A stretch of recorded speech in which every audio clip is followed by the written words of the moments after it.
Hello, people. This is Mac and Bob with Mac Commentary. How you doing this morning, Bob? I'm doing fine, Mac. Thank you. How are you? I'm doing good. Thanks for asking. Yesterday we had a good discussion on the Hunter Biden situation, uh, and we also alluded to what some of the things that's happening over there in Africa and with the corruption, which we also can point to corruptions in these United States as well as throughout the Western world, and how they use that knowledge they had gained from corruption to use it in these countries that through their neo-colonial activities. And Bob, what I want to do this morning here, I want to show a video pertaining to what's happening over there in the Sahel is in a state of meltdown at the moment, from Mali to Burkina Faso, now to Niger, to Sudan. All of these countries are in a terrible state and are in a state of upheaval. The coup in Niger is important not just for Niger itself, but also for the region and for the wider world. And this is why.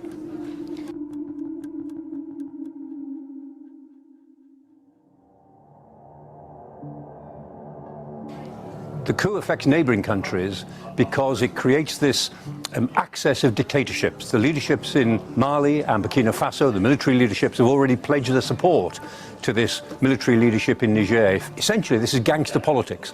Three gangsters have taken over the military leaderships in their countries, and they're going to run their countries in the way that they want to. The same goes for Guinea, which is not next door, but is also very close. The same goes for Sudan, which is in the throes of a civil war between two gangsters who are presently competing for who's going to win out in the end. And so what we're seeing across the whole of the Sahel is a collapse in government of any sort. Not just good government or bad government, but any government seems to be in a state of flux at the moment, and that's very dangerous. Russia's private military company, the Wagner Group, are having a field day at the moment in Sahel. They have established enormous influence there. They had influence in Mali already. The Malian government threw the French out and said that they wanted the Russians in, and Wagner came in to help. Wagner involved in Libya, further north, in Benghazi, with General Haftar. They've been involved in Sudan, in the Sudan military civil war that's going on, particularly in the west of Sudan. And Wagner have said that they will now help in Niger. And the Nigerian leaders have appealed to Wagner, or appealed to Russia, to send Wagner to help them. And Wagner fighters are said to be trying to cross the border into Niger now to go to the capital in order to establish their version of order. And all of this is yet another stepping stone on Russia's control or influence across the Sahel regions. They get out of it mineral rights. Most of these countries are rich in minerals, and they get minerals out of it. And they support any government of any complexion. They don't care about the human rights elements of all of this. They'll do the dirty work for any government as long as they get mineral rights in return.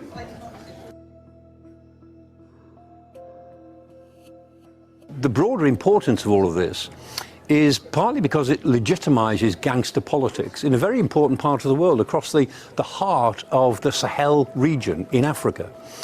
Countries which are mineral rich, that matter to the rest of the world as a sort of common heritage for the world, particularly for new technologies that need some of these minerals in a functioning free market. But it also diminishes the sense of rule of law. The fact that this can happen, if you can get control of an army of 12,000 men, then that's good enough to run a huge country of 25 million people. That's what's happening in Niger. And the idea that international law matters at all just goes out of the window. And so yet again, international law takes a hit. And in the last 10 years, almost nothing has happened in the world which is good news for international law. We are slipping into a kind of a jungle mentality in world politics, certainly across Central and North Africa. And that's not a good thing for the rest of us anyway. Who we've heard from Michael Clark right there, who's a British gentleman. He's also a professor, they call him, is a fellow of King's College in London. and he was Director General of the Royal United Service Institute from 2017, at least 2015 to 2017. It's now a distinguished fellow at RUSI, which is the Royal United Service Institute. And he was Professor of Defense Studies at King's College London and Deputy Vice President for Research Development. In addition to his visiting role as King College of London, he's also a visiting professor at the University of Exeter, where he is Associate Director of the Strategy and Security Institute.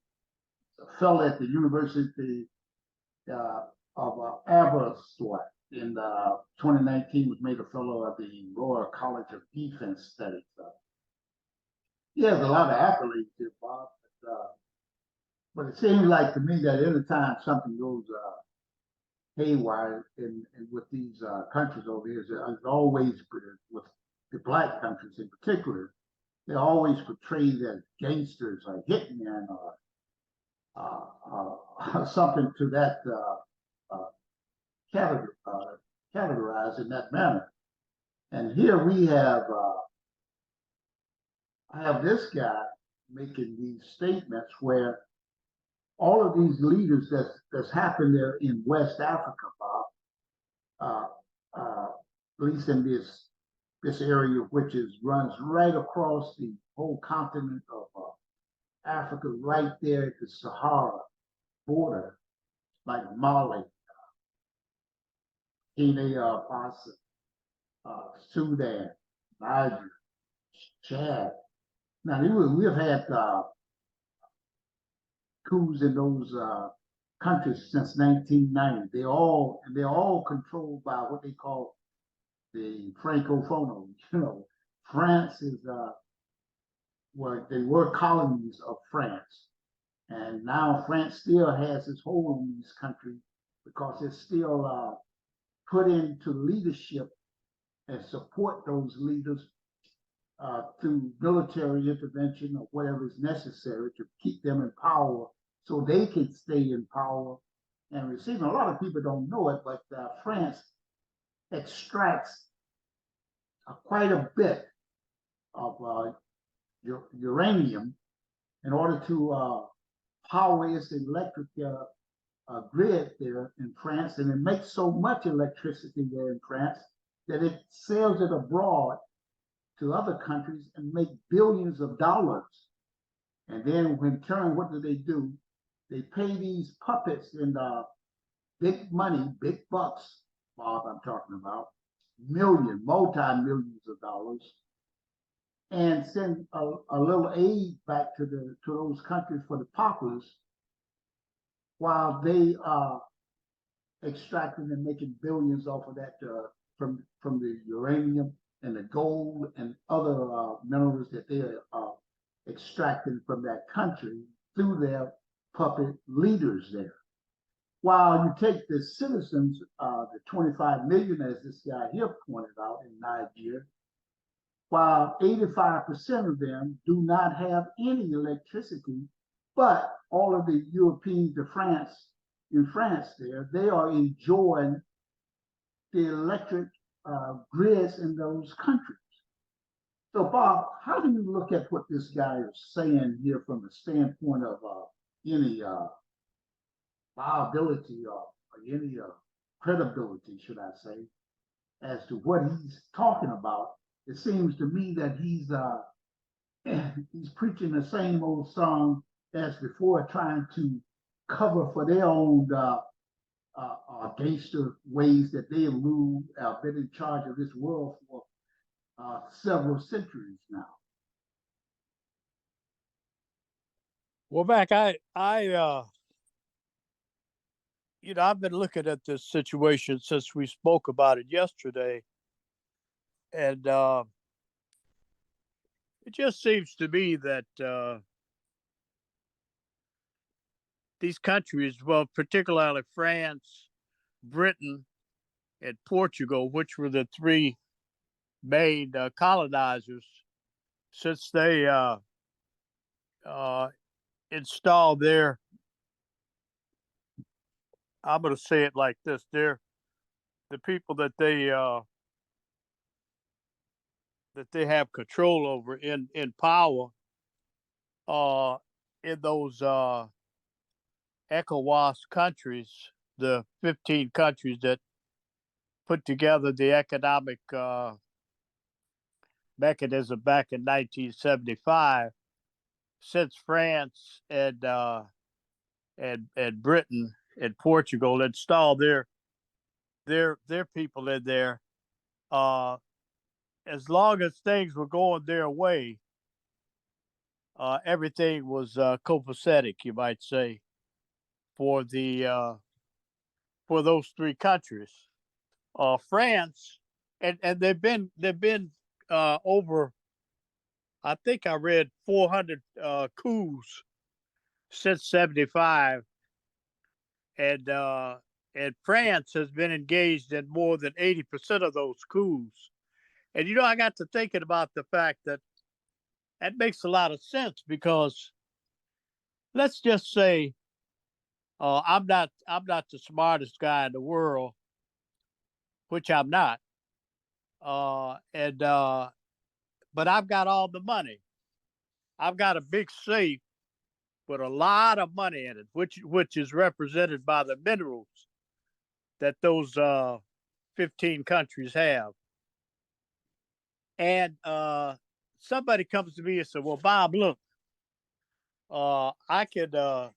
You don't have any use for all that money, but here's what we'll do. I know how to transfer it and make use of it. So it's worth $1. So what I'm going to do is I'm going to take the $1, I'm going to convert it, and now the whole $1 belongs to me, but I'm listening to this proposition. And what we're going to do is we're going to convert it, and we're going to give you a nickel, and we'll keep the 75 cents. I mean, the 95 cents. Does that make sense to you?" And I said, "Well, yeah, it does make sense, because I'm right now, I'm not getting anything out of it. It's just sitting there in the safe. The $1 just sitting in the safe." So I said, "Okay. So you start giving me my nickel in aid. I get my nickel every month.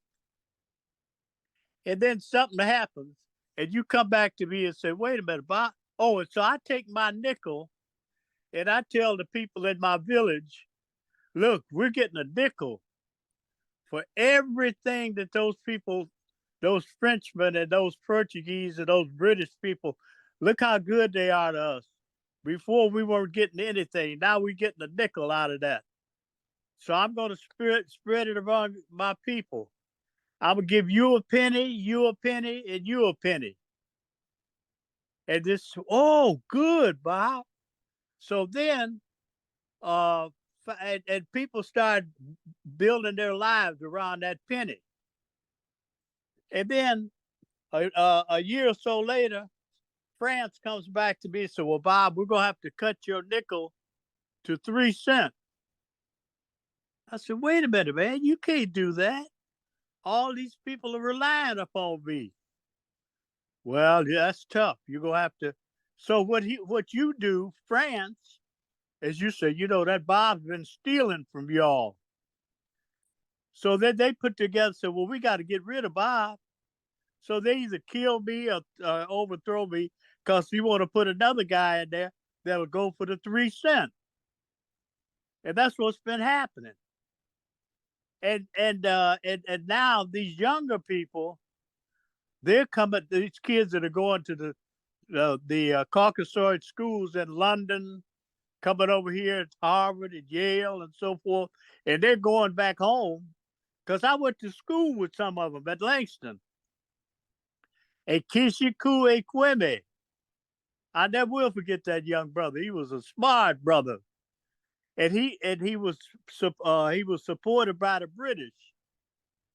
And he used to like to sit and talk. Me and him would go sit out on the bench on the campus and just talking. And the thing about him, the guy that used to come to visit him, a white guy, and he told me that that guy was his sponsor. He was a British guy. He introduced me to the fella. I don't remember their names and all that back, but this is an aside from what I'm going to get back to.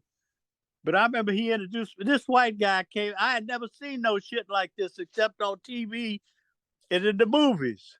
This guy came there in a like a limousine. He got out. He had on a black coat and a top hat. A white fella, Caucasoid. And Ikishiku introduced me to this fella. Told me this guy was his sponsor. And he told me about his life. He came from a little village. He heard about Langston through some means of some African group. But anyway, so you go back and you see France says, well, this guy Bob's been stealing from you. So you overthrow me and put another guy in there to take 3 cents. And then this guy goes to the people, said, well, we're not getting a nickel anymore. We're only going to get 3 cents. So they start breaking it down. But to make a long story short and to get right to the point, this is just another way that the Caucasoid keeps control of Black Africa. All these young brothers, Ikishiko got killed. He got killed in a overthrow over one of those coups. And mind you, this was in the 60s, before they had even formed ECOWAS. They were doing this back then. They were training him to be a flunky for Britain back then. And he was from Burkina Faso. So I'm saying this to say that when you start looking and delving into all of the intrigue, the intelligence services that run these countries, it's pitiful. It's shameful. But our people today, because of young people like Akishiku, they're waking up. They say, wait a minute, man, we got all this money, these billions of dollars, trillions of dollars just in the ground over here. And these Caucasoids are coming over here taking it from us. We're not going to take that anymore. So now they're taking over the military. Bob, what you're saying is so true, because they tell me that 70% on average of African people, young people, right? I can't quote quite the age limit, but I'm sure it's under 25 or something, Yes. So that's very significant as to the future, and they have a real bright future there. But like you're saying, the extraction of the minerals and other assets from the grounds and the countries there of Africa, they're doing the same thing in other countries that's ran by Negroids. For instance, in Jamaica, they're extracting the mineral rights there from that country and relocating people there so they can tear up their land to get to those minerals, but the people do not enjoy it. Only the head of Jamaica there, he promotes that, and also there in the Dominican Republic, you got gold in Dominican, but you got the Canadians down there extracting the gold, and you still have the indigenous people there, the people who live out in the rural and the countryside. They are not enjoying any of the benefits from that. And then this goes back to even with Gaddafi. Now, they didn't like Gaddafi because Gaddafi took over the oil and reserves and everything in his country. But they don't like to talk about the fact that after he did that, the people shared in the wealth of that country. The education system became better 100-fold, so did health. And he was also on the verge of creating other things there, like to water the Sahara Desert there with to irrigate it, to the point where they could grow more things. They don't like these type of things, and the people, if anything, he was beginning to teach and show other African countries what they could do, and also to use to come up with their own dollar rather than using the U.S. dollar. And so they had to take him out, and who would they use to take him out? Another black man, Obama. And I mean, that's who took him out. And the same thing is happening all over the world in these black countries, and not only black countries. Same thing is going on in where Panama is basically a black country. Same thing is going on there, but it's also going on in Asia and other countries where there's mineral rights and they are taken over. But in many parts of Asia now, it seems that some of the countries are doing quite well aside from the West, but the West are still there. Look at what they're doing over there in Taiwan right now. All these factories and everything that they've propped up over years now coming home to roost because China said this is ours, So that's a lot. Right. That's a lot of things that's going on, Bob. That in this world, that the West right now is on the verge of the self-destruction. I mean, that is what is happening because people are beginning to awaken. We're in a age now we call information age, Bob, and information is spread so rapidly on the internet and social media that it's no reason for anybody in this world to be ignorant today. But yet we have so many people who are still ignorant, Bob, because they do not decipher the proper channels that's on the internet and learn from those channels, Just like here with this program that we put together. Here we talk about things, Bob, and try to bring clarity to situations that's going on in this world, like what is happening in Niger right now. And these things will continue to go. And one of the things I like, though, we were talking about ECOWAS, and one of the things that particular organization, there are those countries, they're trying to form, and they did the same thing on the east side of Africa with 7 countries over there, including Kenya and Uganda and several other countries over there, where they are trying to pull together some type of economic structure where they can trade with each other. And that is the real key right there, Bob. Why should you send all your resources and minerals and you're out to another country for them to build something that you can build right in your country? And this is what South African leader Boba Mosa, he made the statement that, hey, we will not be extracting any more, exporting any more resources from our country. If you want these resources, they will leave here as finished products. And that's the way they have to start thinking, Bob. And if nothing else, it's sort of like people don't understand that if you got, even right here in the United States with blacks, I mean, why are so many blacks, so many of us are so poor and downtrodden even today, Bob? It's because we do not have economic structure within our own communities. When a dollar comes in, a dollar goes out. It does not have time to recycle within that community. And nobody can explain this better than Dr. Claude Anderson. And that is what has been happening, Bob, in those countries over there. If you cannot keep that funds going in there, that's why a lot of people, if they have something against China for being over there. I'm not promoting any Chinese or anything else, but if they know they've been through what those countries are going through, they were able to come through that. And what they're doing, they are helping those countries over there.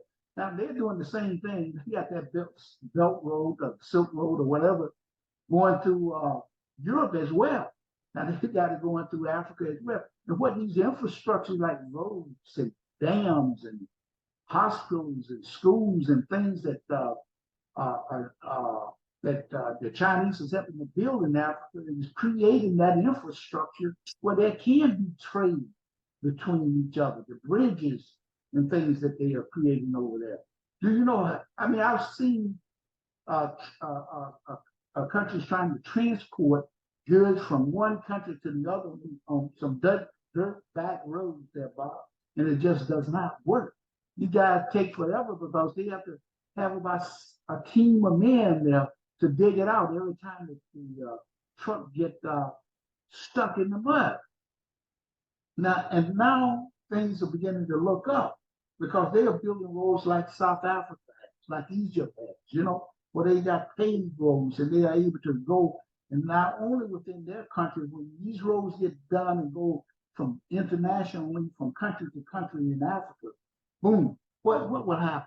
They would have economic self-sufficiency where they are trading within themselves. And anything they make beyond that, what they need in Africa, then they export to other countries. It's the same as they do in the United States, as they do in Europe, as China does, as India does, and as many other countries are doing. So these things will have to be done. And still, I don't want to belabor that point, but African Americans got to get on this bandwagon, Bob. They got to get on here and start doing something and supporting these people. One of the things when they said ECOWAS was going to this old 50 countries there that you talked about, however many it is, they were planning on attacking the Niger and reinstating the disposed leader Mohammed Bazoum. But now they are saying that, hey, we may not attack them. We will suspend our key military meeting on standby force. So they've suspended that, Bob. But they're yet to provide details on the force or a timetable for action. And the leaders have emphasized they still want a peaceful solution. So that's a good thing right there, Bob. Because if these guys who are controlled by the neo-colonial countries like the United States, France, and Great Britain, and other countries there in Europe that may be part of this neo-colonial process there, those countries, Bob, will reap the benefits of everything that these countries go there and attack Niger and put in Bazoum back into control, and the people don't want him there. You see, but they want to say that this is a democratic country. Democratic country for whom, Bob? For the West or for the African people who live there? They never answer that question, Bob.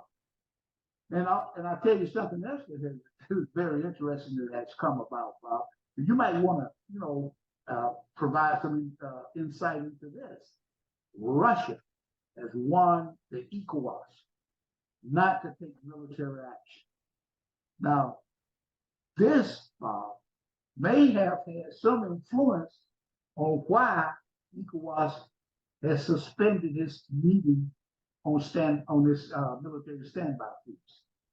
What do you think? Well, I don't know. It just seems to me that anytime you can, take 97 cents on a dollar, you can pretty much control anything that the person who you're taking the money from, you can control what they do and what they think and how they act.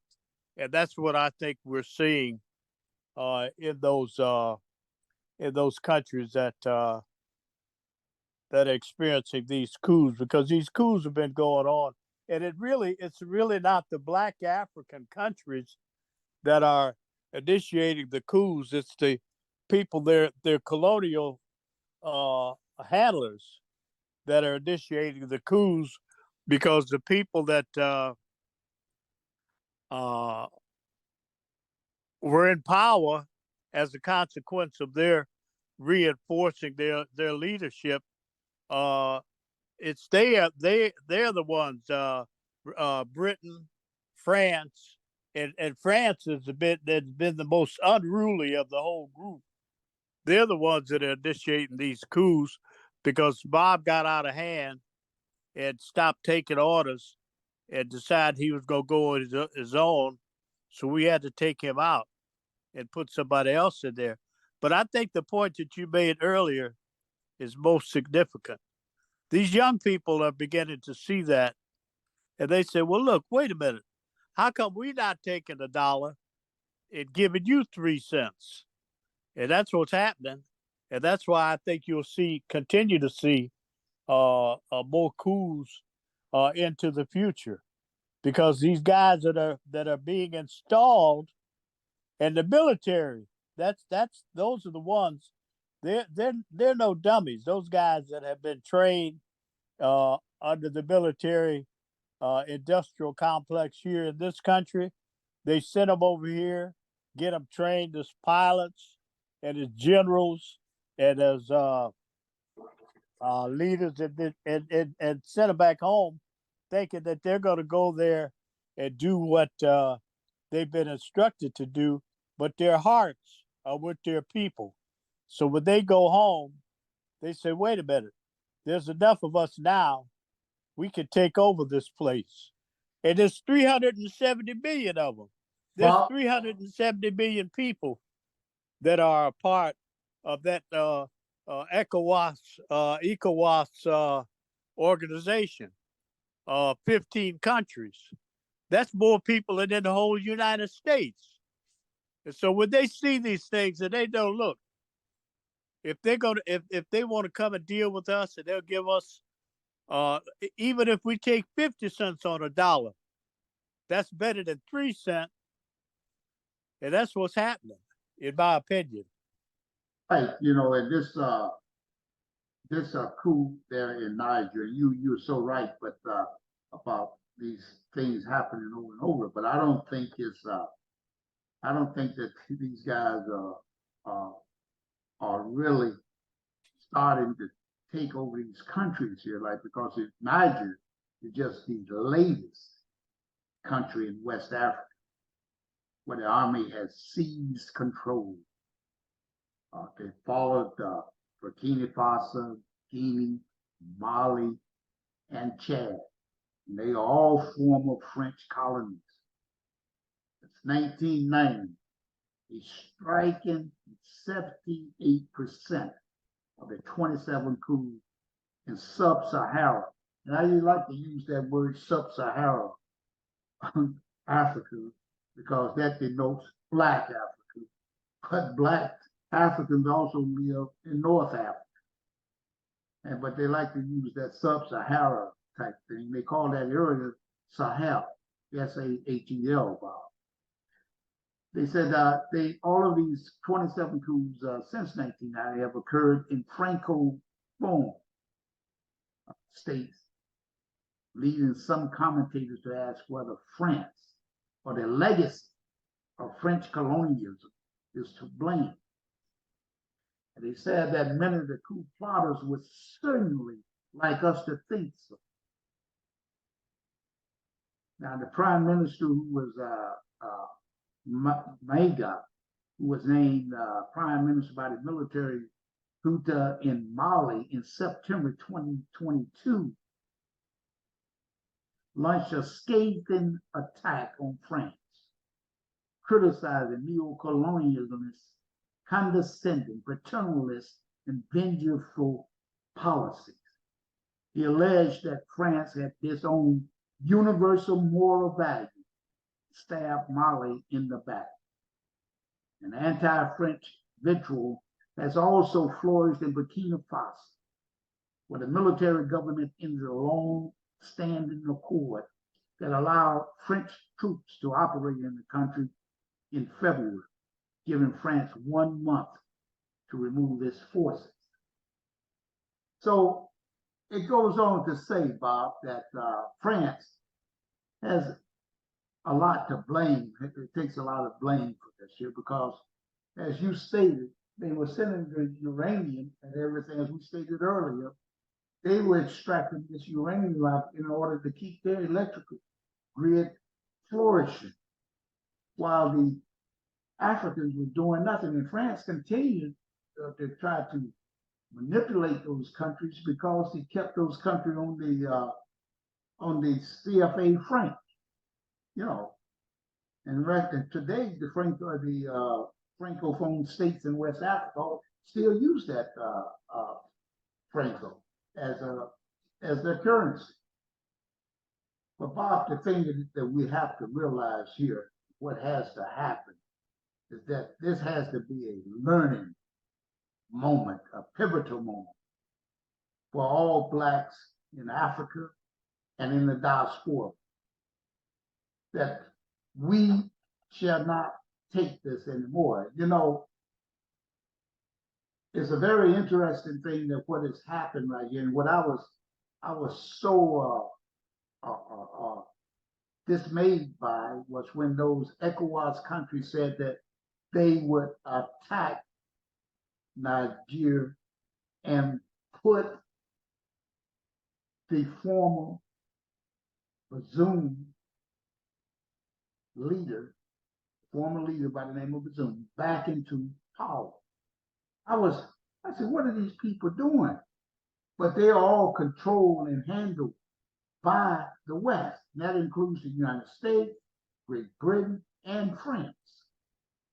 But Mali, these other countries that also had coups, and they kicked out the French, Burkina Faso, Mali, Guinea, and Chad, they all vowed that, hey, if you attack, we will help defend Nigeria. That's amazing, Bob. And so now you see where ECOWAS has come to its senses, Bob. They said, okay, maybe we're not going to take any military action, but we do want to see a peaceful resolution. What peaceful resolution do they want to see except come together and try to help that country maintain some stability, Bob, and get back on their feet independently of any other Western power, so to speak. If they want to do business with that country, then they should come in and do business as a buyer who wants that uranium or whatever they want there. They come in as a regular buyer and buy that and pay the going market price for it. And you know, and it's amazing that maybe things are beginning to wake up for Black people around the world, Bob. Here we had an incident here in this country down in Alabama. And what happened down there is that a security guard was trying to tell a group of whites that their boat could not park on the river dock there because that's where the river boat had to park, and they were coming in. So he had to move his boat. And well, an argument ensued, Bob, and there was a fight between one of the guys that the security guard who was Black, the other guy was white. A fight broke out. And what happened is all these white guys joined in the melee and jumped on the Black guy and started to beat him. Another Black guy came down as though he was coming to the rescue of the Black. One guy dived off of the boat and swam across the little boating area right there to get there so he could get in to help this here Black guy. And to me, this is what is happening in the world in a microcosm. I mean, you're seeing that, hey, you're seeing where Blacks are seeing other Blacks being pounced upon, and they are coming to try to help out in whatever way they can, even though they might receive bodily harm as well. But if you don't stand for something, you'll fall for anything. And so these Blacks are becoming worldwide, even in the diaspora, are beginning to rally to support each other. It's just one little small thing, Bob. But if you can see them, if they can start doing this over there in Africa as well, and forming an alliance over there, or something to the effect, not just like Pan-Africanism or whatever they had going, or the what's the other organization over there, the African Unity group they have. What they should do, be focusing on, is trying to form a United States of Africa, as some over there are advocating. And if that happens, Bob, then Africa itself, as a country with 54 states, so to speak, would become a force to be reckoned with, something that was envisioned by Nkrumah and Lumumba back in the day, before they were assassinated and killed. But now we're living in the information age, Bob, where everybody knows what is happening. And there's no excuse now for ignorance, Bob. And I want to thank you, Bob, and give you the last word here as we sign off on today's show. Well, Mac, I don't have very much to add to what you've already articulated. So we'll see where it goes from here. Okay. Have well, a great day, and we'll talk to you soon. Well, thank you, Bob. And I want to thank my listeners for coming on today. And don't forget to like, subscribe, and share. Have a great day.